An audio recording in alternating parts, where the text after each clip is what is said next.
I mean, I've always been interested in nature. Kind of Mother Nature's perfect animal, you know? Seeing Nile crocodiles and being kind of terrified. Welcome to the Nature Talks podcast.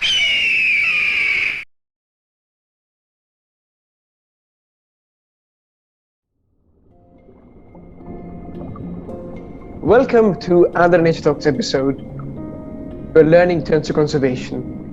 There are around 8.7 species of animals on the world, and if we learn about them, we can save them. By asking, by talking to experts, we can expand our knowledge. Because I believe that understanding leads to care, and when you care, you can naturally take action. Today is another amazing Nature Talks, and we have got Sian Williams here. Before we dive beneath the waves, Sian, can you just speak about what your work is? Can you introduce yourself to us?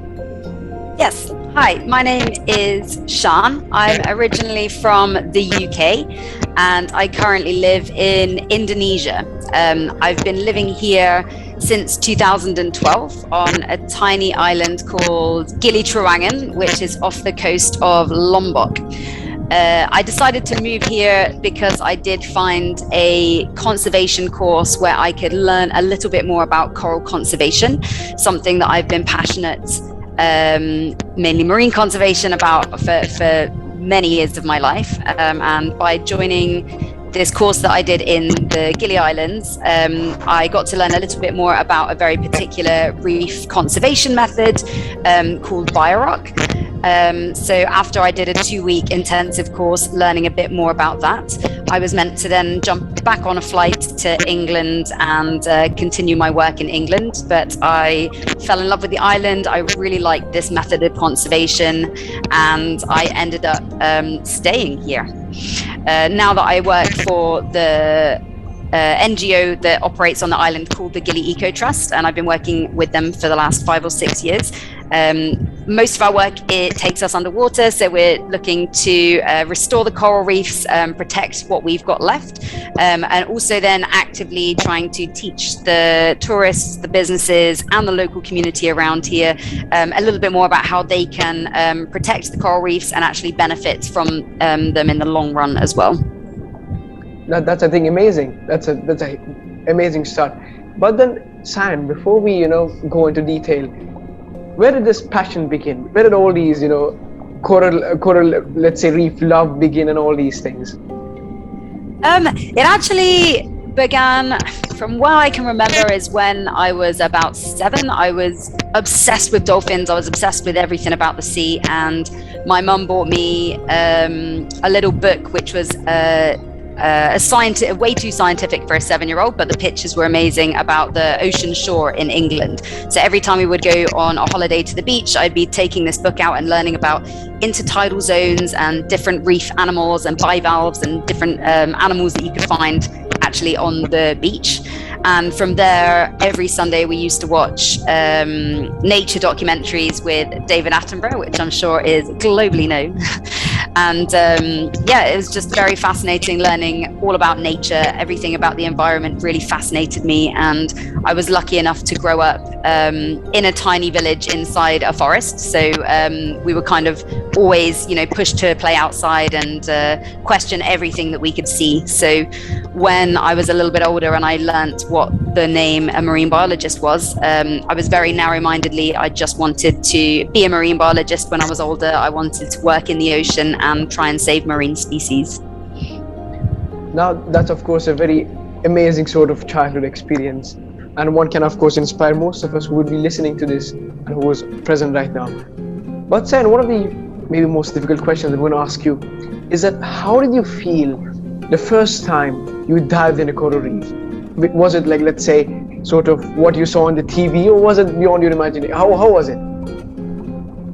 It was, it gives me goosebumps even now. It was magical, is all I can say, is when you dream about flying or when you see it on the TV and on documentaries, it was exactly that. It was a case of you don't have to walk anywhere. You can be above what you need to see, and the first scuba diving experience I did was in Lanzarote, so it wasn't actually a very nice coral reef, but the amount of fish and rocks and everything to see, and I was only 12 years old, so that was something which really pushed me to want to do that in the future.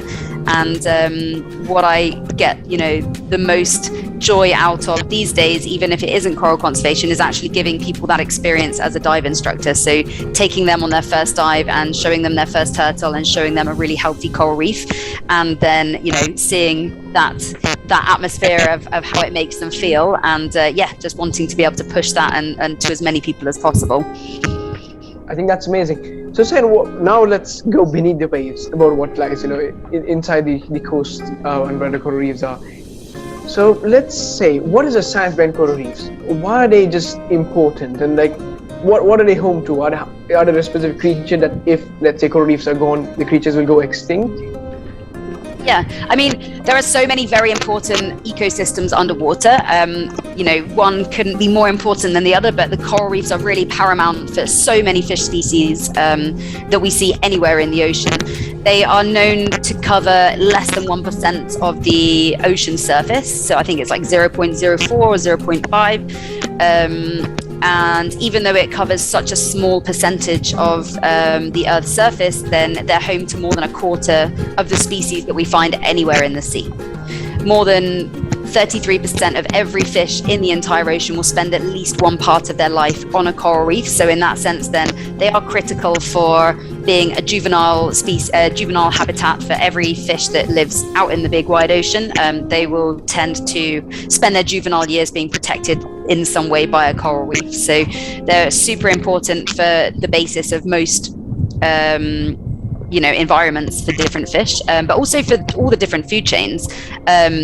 Obviously, most importantly, ours. There's so many people around the world that rely and benefit from coral reefs, from sustainable fishing methods, to be able to catch and gather food, but then also the value that you can get from tourism from a healthy coral reef is just amazing for coastal communities, especially in developing countries where we do find a lot of the coral reefs around the world. Now, you spoke about sustainable fishing. I think one of the most thing that I've witnessed myself over the past 17 years, which I think you also might have witnessed, is that as we go on, if we look at the pictures or if we look at the past, we can see that as we go on, fishes caught are decreasing in size. Have you witnessed that as well? Yes, I do. We're very fortunate around the Gili Islands to not have any commercial fishing allowed, but we do see small scale fishing, we do see a lot of destructive fishing, and we do see a small amount of sustainable fishing as well. But even just from eyewitness accounts and some of the coral reef surveys that we do, which measure the abundance and the health of the reefs and the abundance of fish life that we find, sadly we are seeing a decline on almost all of the reefs around the Gilis and also further afield as well. Of course, that's drastic, because the health of the coral reefs depend on the health of the fishes and whatever lives around them. And I've actually heard, and I've actually read that sharks are very important, creatures in the ecosystem of the coral reefs. What is their importance? Sharks, being what's called an apex predator, just means that they are regulating every population a little bit further down the food chain. And what we are seeing, especially around Indonesia, is the more sharks that they're fishing out of the ocean, they're removing that apex predator, which actually then causes population explosions further down the food chain, which then in turn disrupts absolutely everything, all the way down to finding certain fish that are algae grazers.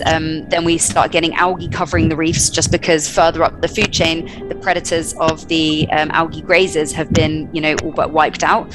And it just causes this knock-on effect further down. So I think that's, of course, disastrous.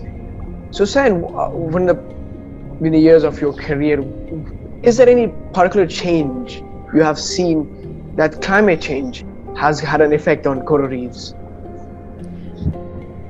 Yeah, unfortunately, yes. It's very, very obvious and very apparent when we see different climatic changes, especially underwater, just because corals are so fragile and so delicate, and they live in such a unique state. So when things like the temperatures of the ocean start to change, then the coral reefs will be the first things to stress and to start bleaching. Just before I arrived in Gili's, there was a major bleaching event in 2010. And not to say that it's unnatural, but usually with the cycles that you find with El Niños and La Niñas, we get a cycle every 6 years where the ocean temperatures in Indonesia will rise uncharacteristically high, and we do generally get a little bit of bleaching in these situations before it drops back down again. Because we had one in 2010, we predicted the next one would be in 2016. Yet in between that time, we had at least 2 more.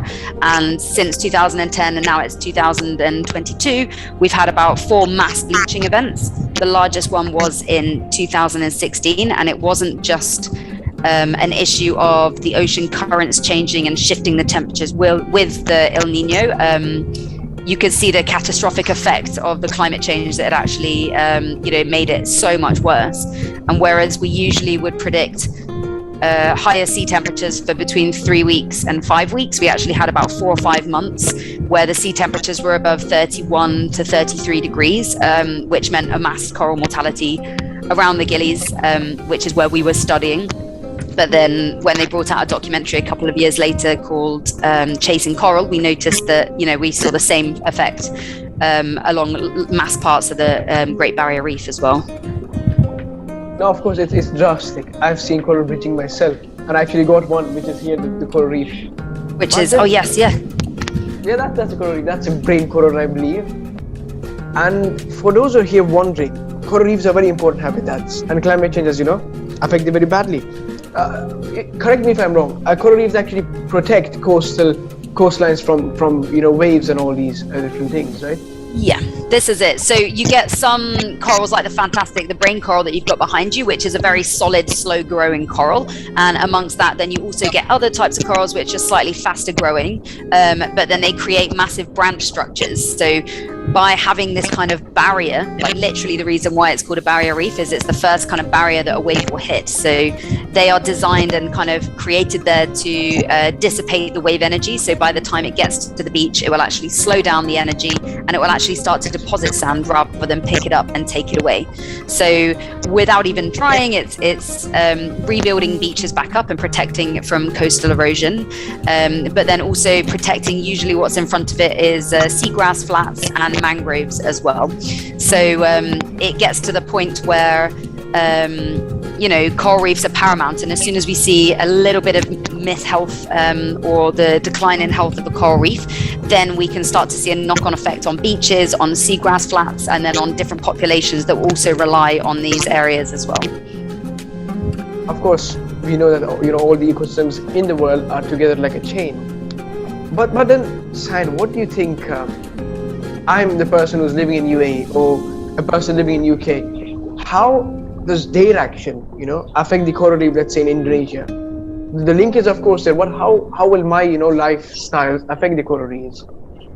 This is it. It's really, really hard when, I found it a lot easier when I finally flew here and I settled here. I see it in front of my eyes. So it's very easy for me to try and make a bigger impact than a lot of other people. If you lived in a city, for example, my friends and family that are living in, London, they aren't anywhere near a coastline.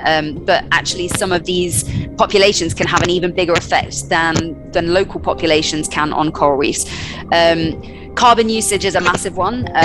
Simply by having, more appliances and having a very big electricity bill can cause a massive effect to climate change. The amount that you use your car and your transportation.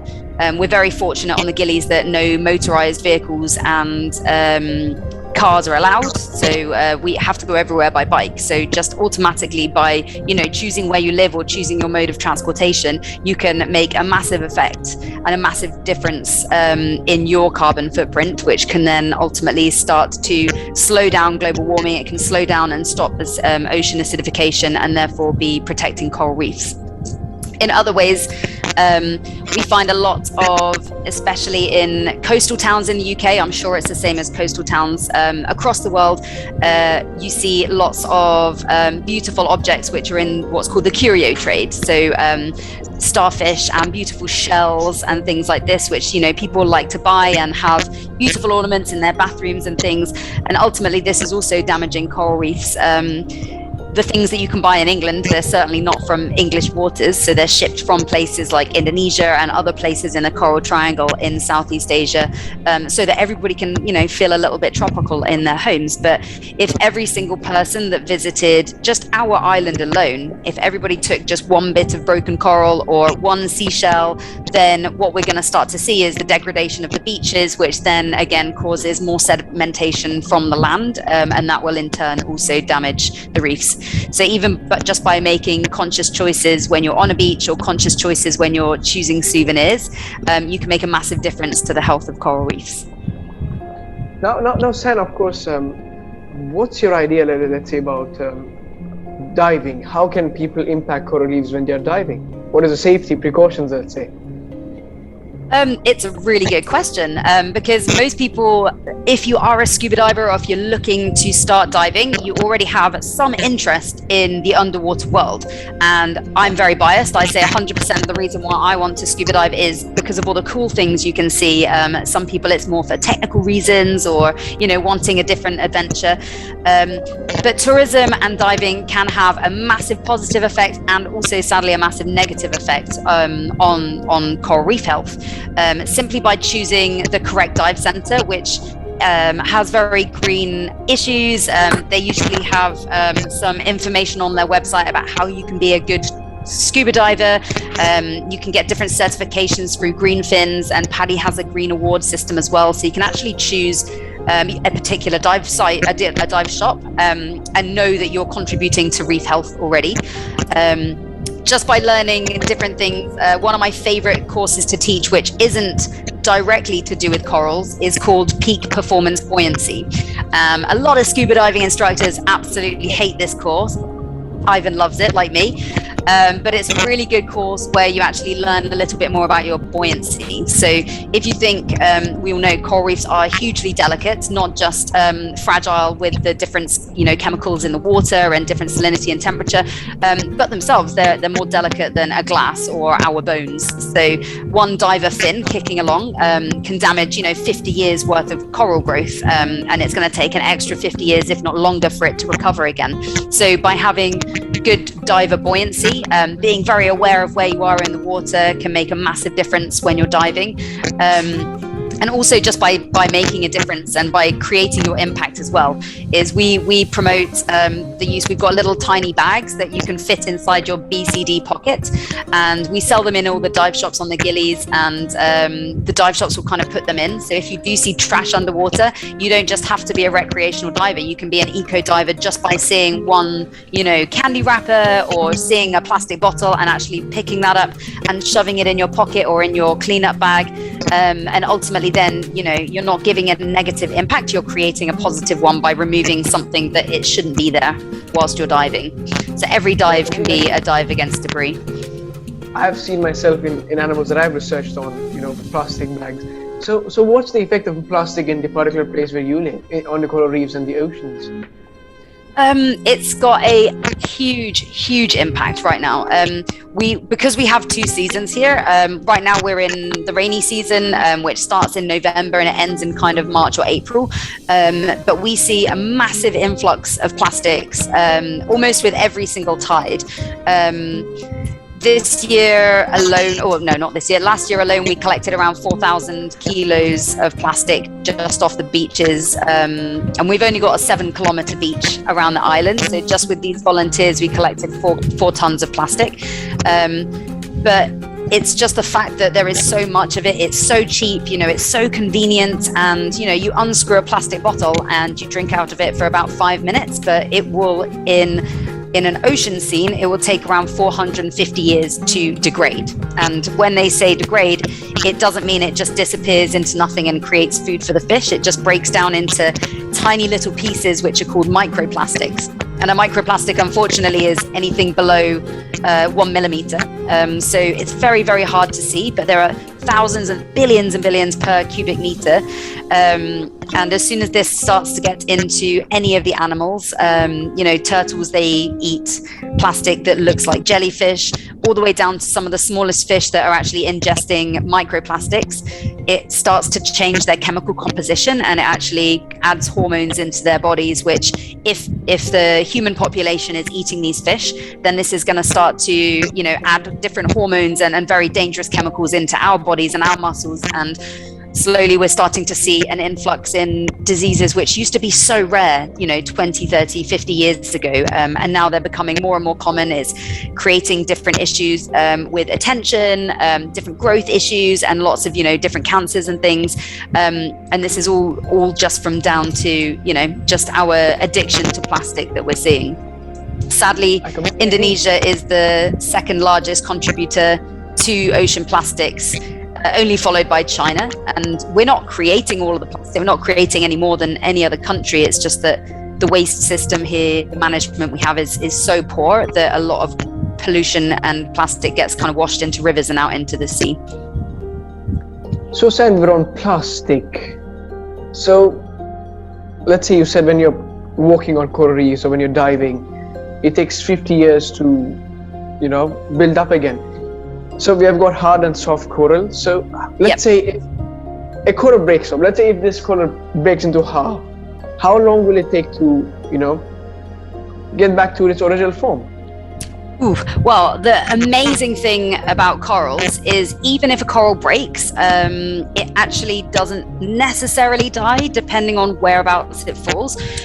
We've had some fantastic examples, especially with the brain coral that you have here, that when an earthquake damaged some, and they would have been more than 100 or 200 years old because they were meters and meters across, they split right down the middle. And because a coral can reproduce sexually and asexually, it actually becomes two corals. So as long as both halves are still very healthy, then actually they can continue to grow totally fine on their own.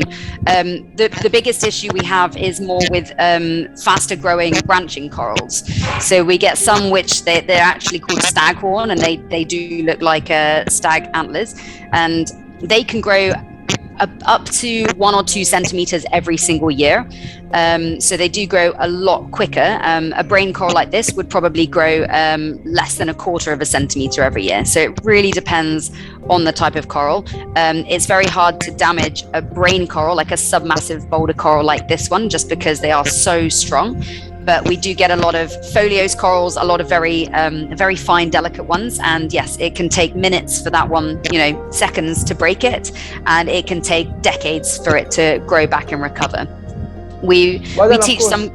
Sorry, carry on. See, damage to the corals are natural, right? I've seen parrotfish going and biting chunks of coral and then eating them. Pesky parrotfish. Yeah. Yeah, they are. And we find parrotfish, also turtles, they don't eat corals, but they eat the invertebrates that live inside certain coral species.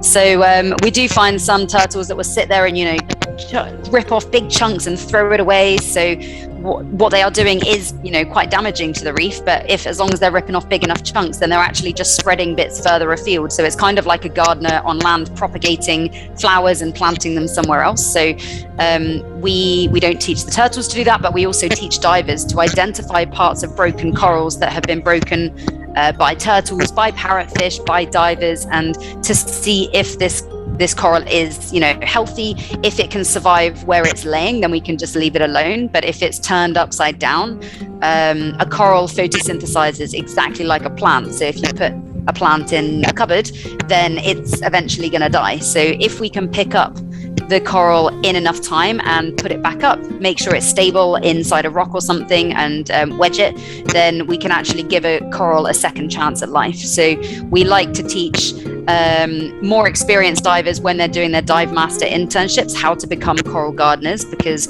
generally they'll be diving for 6 weeks full time, and if they have this knowledge and these skills to be able to actively help and garden the coral reefs and identify where we find damage, then yes, we've got a whole army of eco divers behind us to help us rebuild the coral reefs. I think that's wonderful, because it's pretty amazing that we have got the problems and we've got the solutions. So if we somehow get inspired to put that into action, we can save the planet. That's the fun part of it. Yeah. And the funny part is regarding climate change is that previous years, it would take around 1 million years for volcanoes, to produce enough carbon dioxide to within the Earth's surface to create a catastrophe. Yep. But we are building fossil fuels very, very fast, and we are changing our climate just within 200 years. It's pretty dramatic, the time It's we rapid. keep going. Yeah.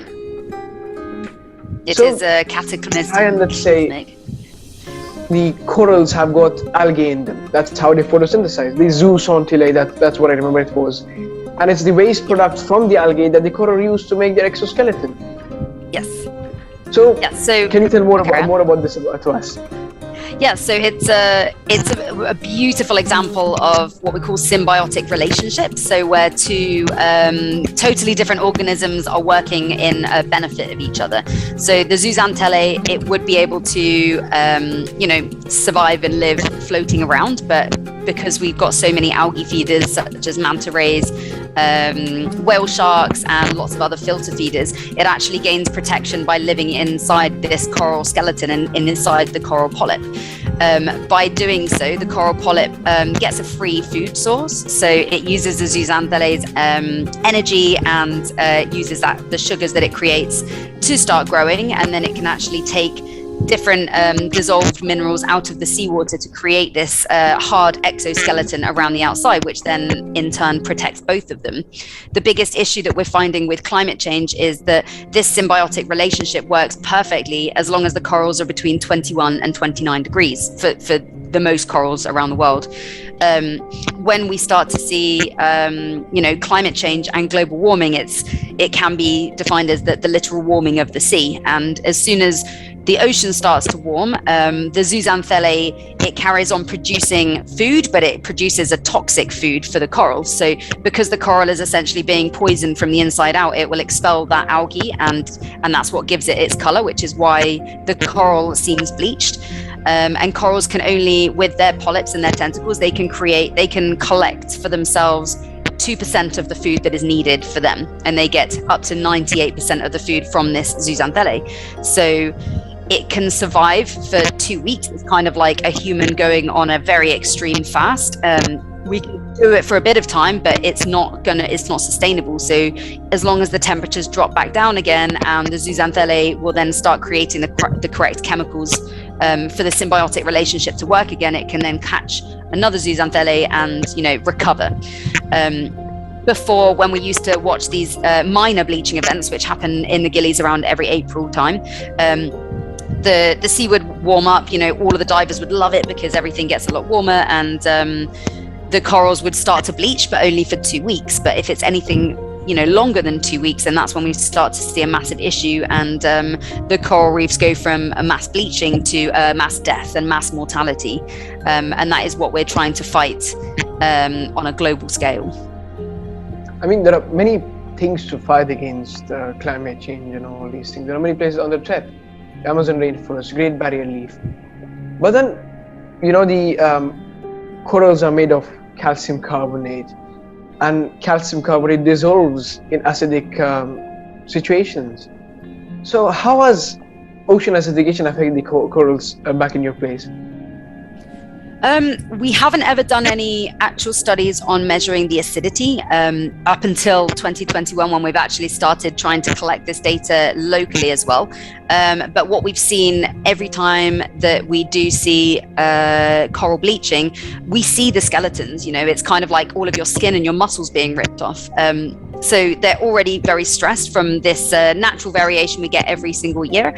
But increasingly, especially since 2015 and 2016, where the oceans are evidently getting more acidic, we're starting to see the exoskeletons being a lot weaker. So when we get big storms coming in, which sadly come almost immediately after April, so May, June kind of time, we get big waves and big swell coming in. And back in the day, these corals used to be able to stand strong because their bones and their structure was so strong it could withstand massive storms, and it could, look after itself, and it can start protecting the beaches.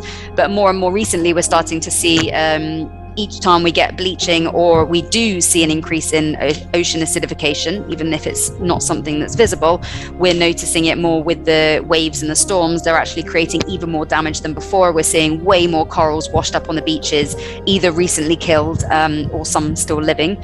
So it's a knock-on effect, because the worse the coral health is, the less strong it is. So then when we do see ocean acidification exploding, it just means the corals are getting weaker and they can't protect themselves. So then essentially they will see the mass erosion of the islands as well. I mean that's truly dramatic, because some of us have not even experienced being in coral reefs, and they're just such wonderful places, beyond words actually. So sir, now a question that I may ask you. I have seen, I have actually read bricks being replaced with recycled bricks with holes for providing homes for bees. So what do you think are the technologies we can have in our cities that can help bring coral reefs within our cities? That's one point. And to help it thrive within our cities. Do you mean by educating and, what things can we do in cities to help coral reefs? Yeah, what can we do in cities? What technologies can be introduced to, bring coral reefs within our cities? I think I understand. I think certain technologies, and definitely following as many startups as possible. We're looking for more renewable energy sources, not only to power our coral reefs that we have here, but if we could, use solar and use wind and use all of these other fantastic renewables that are, gaining interest and gaining momentum in big cities, and actually using them to cool cities down.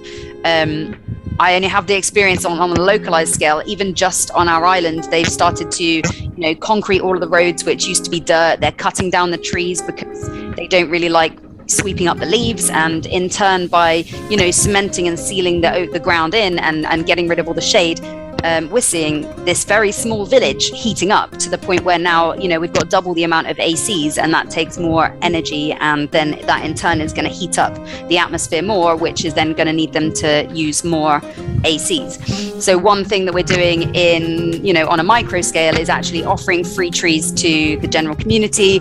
If anybody has a spare 1 meter of land, then we're, inviting them to plant a tree. So everything grows so rapidly here. So within 1.5 years, I've got a 3.5 meter tree in my garden that I planted from less than a foot high. So just that impact and that effect of the shade that it has on a house, it's such a direct correlation.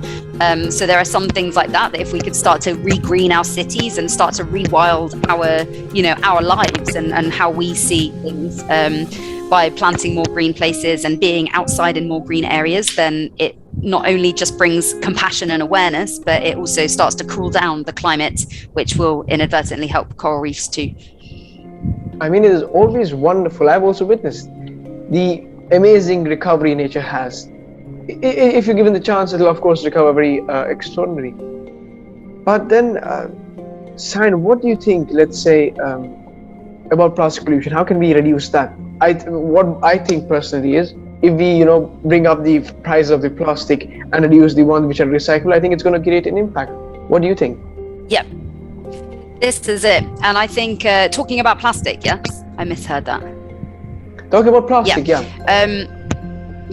I think the biggest issue that we have in Indonesia is it is so, it's very needed just because of the environment and everything. It seals things in, it gives a lot of the lower economically placed people a chance to have items that they never had before. So I never want to say I'm pro-plastic, but it's actually bringing people out of poverty by giving them this chance to have certain things that they never had before.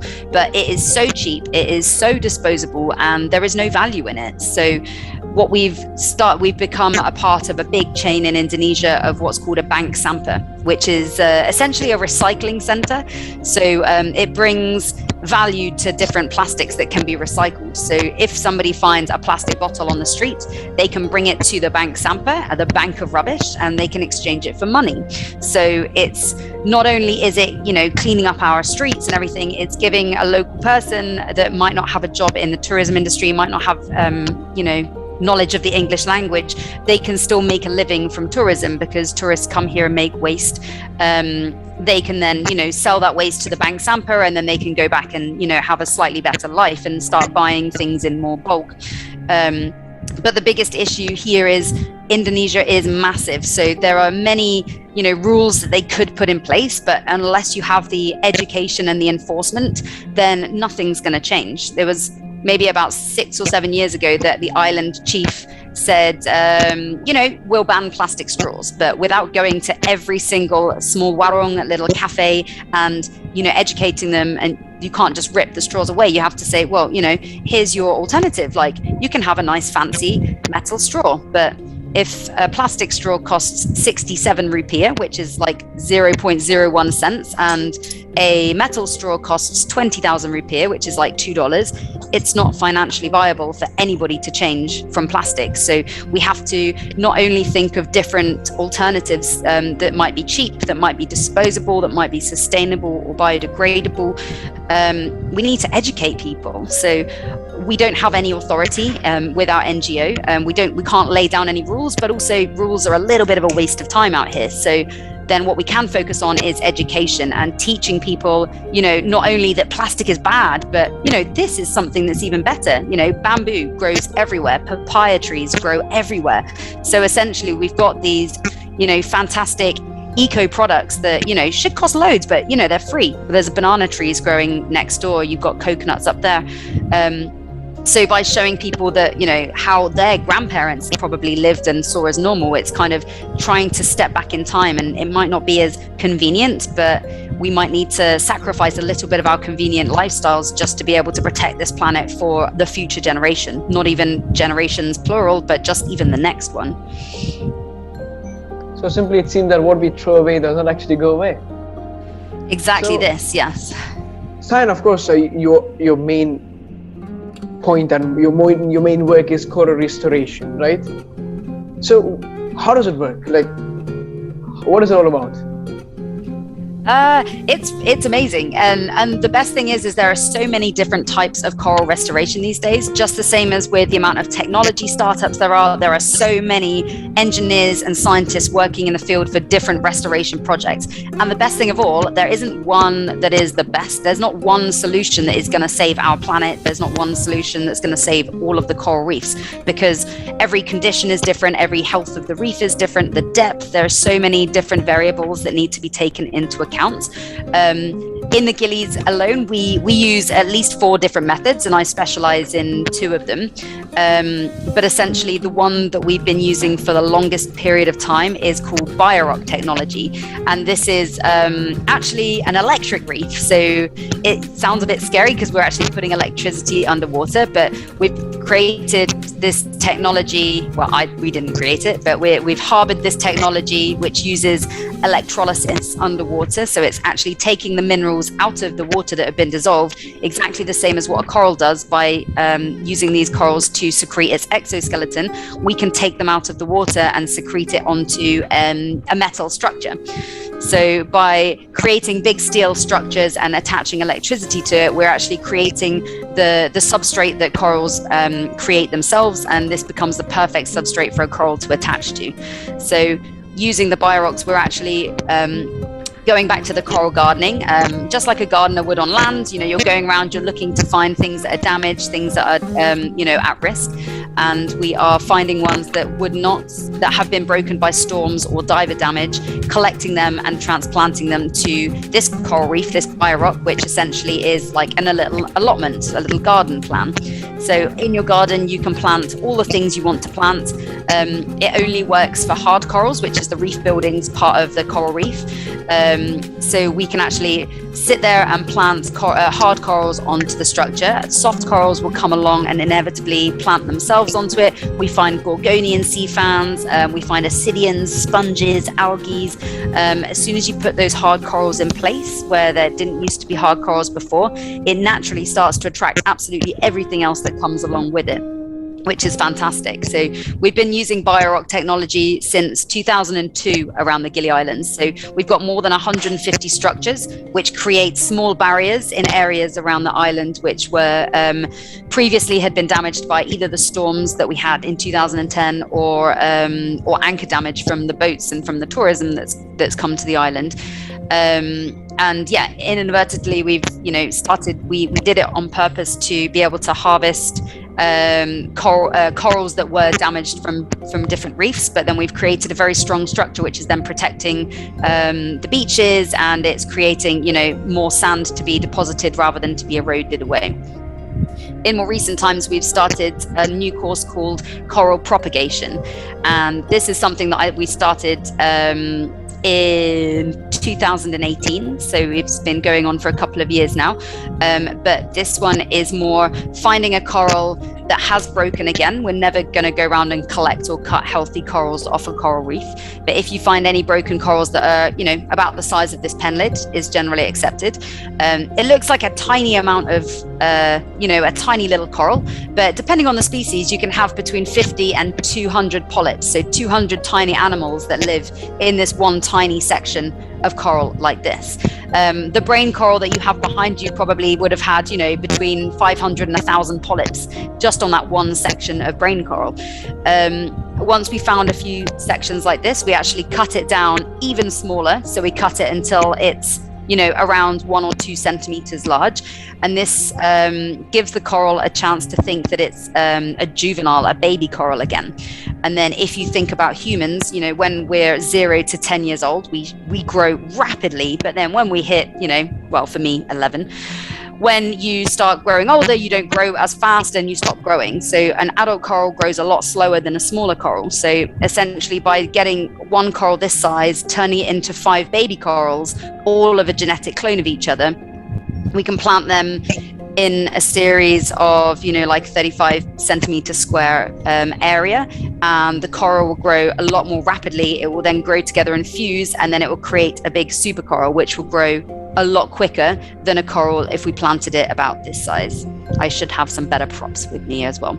But using this method of propagation, we've got small nurseries all along the front, which are only between 3 and 5 meters deep. So it's really easy for us to teach courses and teach people about how they can propagate corals, but then also it gives our volunteers a chance to routinely go and check them via snorkeling, make sure that everything's in the right place. And just like a gardener would do on land, if you get any weeds, algae or slugs and snails, which we get, different drupella snails and crown of thorns, we can actually sit there and remove them, because this is our allotment that we want to protect. Once these corals get bigger, then they can get moved to a critical area of rehabilitation around the Gili Islands, where we can actually then start to rebuild the coral reefs with these like super corals that we've created and grown and nurtured. So are these nurseries open to the public? Let's say if I want to come and see them, how it works, will I be able to possibly see it? Absolutely. The best thing about them, unfortunately for tourists, is that it's so organic and so natural that this particular garden nurseries, you can't really see that it is a nursery. So we make them all out of entirely natural materials. So it's essentially just, we find rocks underwater and we pile them up. So they're a little bit raised off the ground, so they don't have any sedimentation or siltation problems. But when you're snorkeling, you can look over it, you can basically just see a little square of rocks with loads of fish and an area around it with no fish and no rocks and no nothing. So we tend to take people actually out on tours to find them, because they're quite hard to spot, which means if at any point we needed to leave, or the whole project was cancelled, all of our work, it just remains exactly the same. We don't need to garden it, we don't need to maintain it and scrub any metal or anything like this, because we have butterfly fish and parrotfish that sit there and graze all of the algae off them. This is slightly different than the Biorock, where we've got the big metal structures. We're trying to highlight them as an ecotourism like a point of conversation as well. So they're also very shallow. They're between 3 meters and 10 meters. So you can snorkel over them. And because we use locally resourced rebar, which is just very malleable steel, we can bend them into any shape that we want. So the best shapes are little tunnels and little domes, but then you can utilize that tunnel and build a massive manta ray structure on the top, or a dolphin, or a turtle. So we can make these big, beautiful structures so that when people want to come snorkeling, they can go and see a turtle Biorock. There's one that has got a motorbike stuck on top of it, so you can actually sit on it and get some photos. So we can actually invite members of the public that might not be a scuba diver, they might not know anything about corals. To this point, they can sit on a bike, they can post that on social media, and then they can start to understand a little bit more about why is that underwater, and then they might look at Biorock, and then they might learn a little bit more about it as well. So it's amazing for our, when we've got reef researchers and marine biologists actually come and study the Biorocks. It's great for them because they can do this research on it, but also for an entry-level environmentalist, somebody who knows absolutely nothing, they still know that there's a turtle Biorock underwater, so they want to go and snorkel on it, and inevitably they are paying money into the ecotourism trade to actually keep this sustainable tourism happening. I mean, that's an amazing solution. It's a very creative one as well. So Sian, of course, this is the first method. There is one which they hold small nurseries in boxes outside the. Yes. So what's the thing with that? Like, which one is better, you think? It's really hard to say. I'm very biased, and obviously any reef scientist that's passionate to their own project is going to say that their own one is the best. But I would love the chance to be able to do ones where you actually keep them in aquariums. It isn't suitable for where we are, simply because it's very expensive. So it's something where you can get a lot better research, because you can actually sit there and you can make every single variable very constant. You can have a constant temperature, you can have a constant salinity, you can constantly monitor the nutrients that go into the tanks where you're farming your corals or growing your corals. But it is very, very expensive. What we've seen in the past is if we have power outages, which being on a tiny island, we get routine power outages, this wouldn't be suitable for having corals in aquariums for things like that.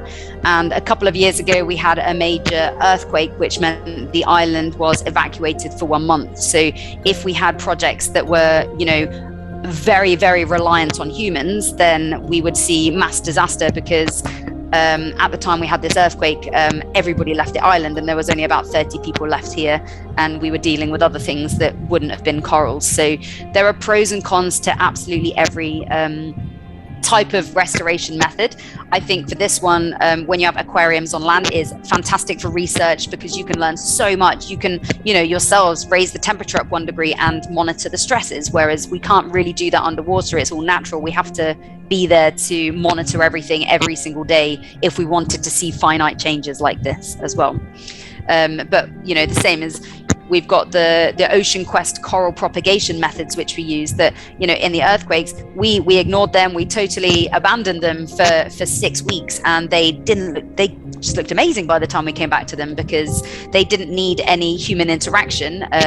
So in that sense, we've got some positives coming out of things that are totally organic. If we had another earthquake and everybody had to leave this time, then these nurseries are just going to become so overgrown and so full of corals and so full of life. But that's kind of the aim of them anyway, so it wouldn't matter as much.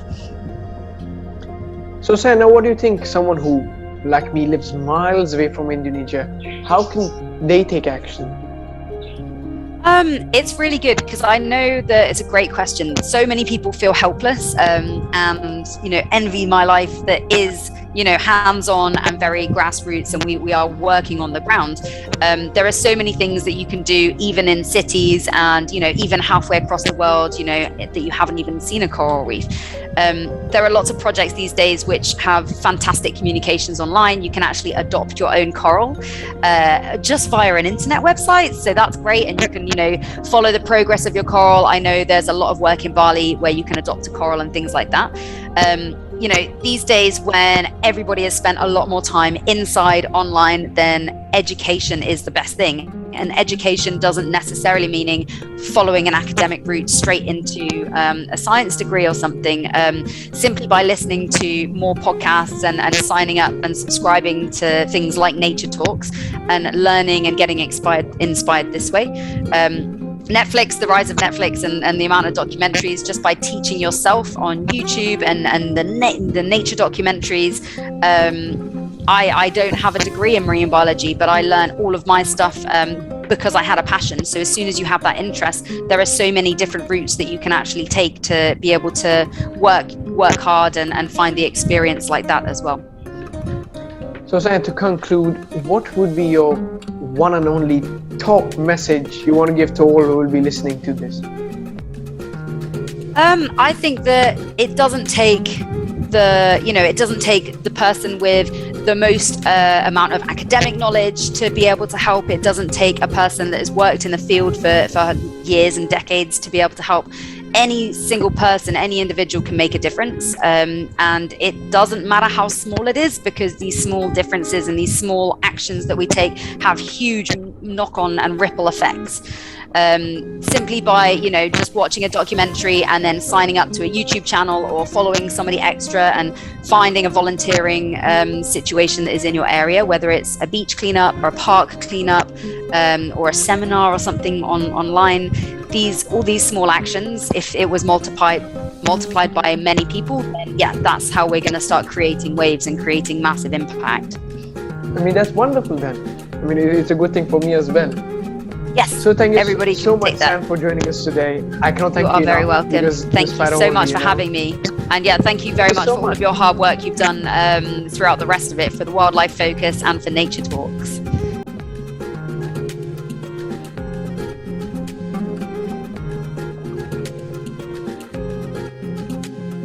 I mean, I've always been interested in nature. Kind of Mother Nature's perfect animal, you know? Seeing Nile crocodiles and being kind of terrified. Welcome to the Nature Talks podcast.